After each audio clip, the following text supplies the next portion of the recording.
In our last session, we dismantled the culture of late sitting and fake busyness.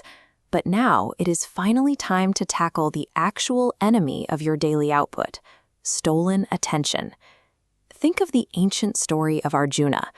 During an archery test, while other students looked at the tree, the fruit, and the branches, Arjuna trained his vision solely on the wooden bird's eye. He actively stripped away the surrounding noise. Today, those distracting branches are what we call the mobile tax.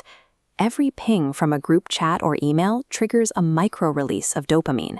It provides a brief sense of novelty, but it fragments your working memory and extracts a heavy cognitive penalty every time you switch tasks.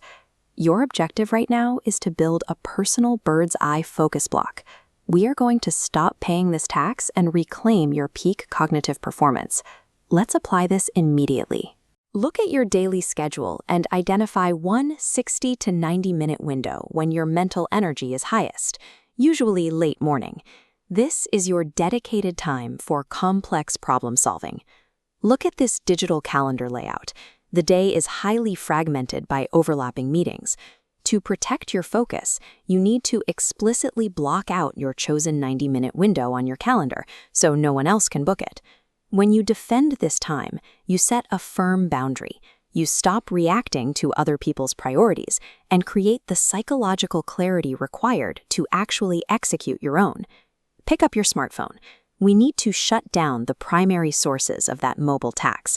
Open your busiest office group chat, like WhatsApp.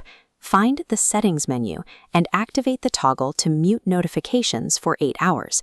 This silences the unstructured chatter for the duration of your workday. Now go to your device settings and turn on your system-level Do Not Disturb or Focus mode. At this step, you might feel a spike of anxiety. What if there is a genuine emergency or your direct supervisor calls?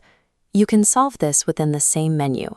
Configure the Allow Exceptions feature to let calls from your boss or key stakeholders bypass the filter. These digital adjustments create a secure fortress for deep work. You remain reachable for actual crises, but completely insulated from casual interruptions. With your digital environment locked down, we shift to your physical workspace. Deploy a distinct visual cue at your desk. Putting on a pair of over-ear headphones is highly effective. This serves two functions.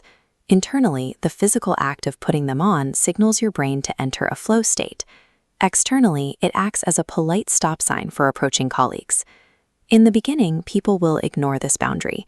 A coworker will inevitably walk up and tap you on the shoulder. When they do, use a simple, polite script. Say, "I am in the middle of a focus block right now. Can I come find you in 45 minutes?" All of those deferred physical requests and muted digital messages bring us to the next operational step: batching communication. This timeline shows scattered red dots representing constant digital interruptions spread across a typical workday. Instead of reacting to them one by one, dedicate a single 15 to 30-minute block later in the afternoon exclusively for processing these missed messages. By answering all your messages in one concentrated sprint, you bypass the massive cognitive cost of task switching. Your brain doesn't have to constantly load and unload different sets of logic. Combining a physical boundary with batched replies puts you in control. You manage your inbox rather than letting your inbox manage you. Take a moment to review your setup. Your notifications are muted, your VIP exceptions are set, your visual cues are deployed, and your communication block is scheduled for this afternoon. Executing your work this way means you leave the office having actually completed your highest value tasks, rather than feeling drained by 1,000 minor disruptions. But intense focus during the day is only half the equation. The real challenge is knowing how to switch your brain off when it is time to go home. This brings us to the Zeigarnik effect, a psychological loop that forces your brain to ruminate on unfinished work long into the evening. To neutralize that effect and get true rest, you need a routine for mental closure. Click the next video to learn the 5-minute